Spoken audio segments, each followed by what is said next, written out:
Hey, this is a video with the Annunciators you're wondering about. Okay, here, I'll start here, I guess. Yeah, the ones here, you had circled, that is the pitot. So, right pitot on, left pitot on, the lights go out. Just reminds us that they're working. DG1, DG2 here. I'll turn on the inverters so you can see the actual display there. So you'll see it just goes off the right or left side. So when I switch it, you can see going from 1 to 2. They're never within a perfect degree of each other, so mine's usually always on 1. If you go on his side, his will always be on 2.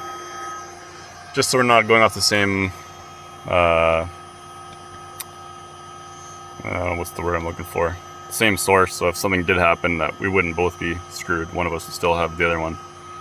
Over here, the marker, we never use that. I've never used it since I've been here. I don't even think they use auto markers anymore, so that's probably something that was in here from the 90s.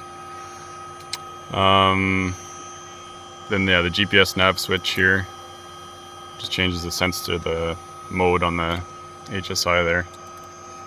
And then the message light, and if we do the annunciator, it'll show you all the ones there. So it'll either be message telling us something, or a waypoint when we're approaching the waypoint, that'll flash. Hold is if we're doing an approach, we get a hold. We can go to the waypoint, suspended on the waypoint, so the whole light will be there to let us know that it's not going to cycle to the next point in the approach. And then once we're, I think, a couple miles from the FAF, the approach gets armed, so there's an arm light there. There's an arm light on the GPS, you can't see, there's an arm light on his side.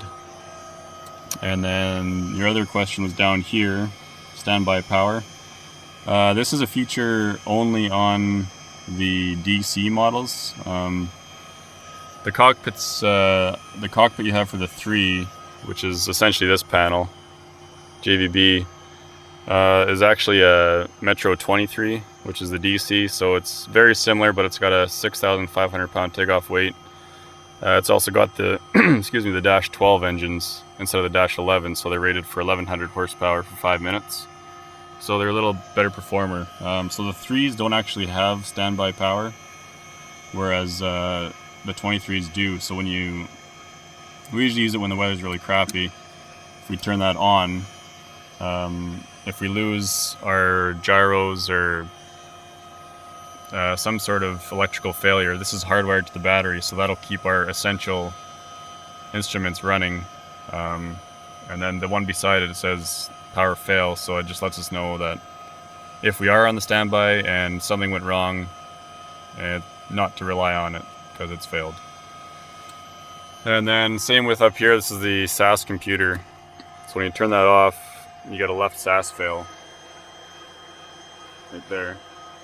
And again, the 23s have, one of the upgrades was installing 2 computers. So you have the SAS here and then the SAS here. So you put them both off, both computers have failed, and then you just hit them back in to reset them.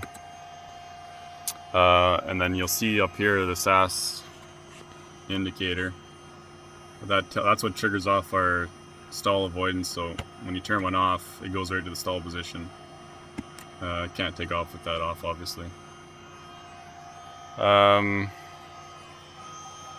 Guess that's about it for now, and I'll do a second video.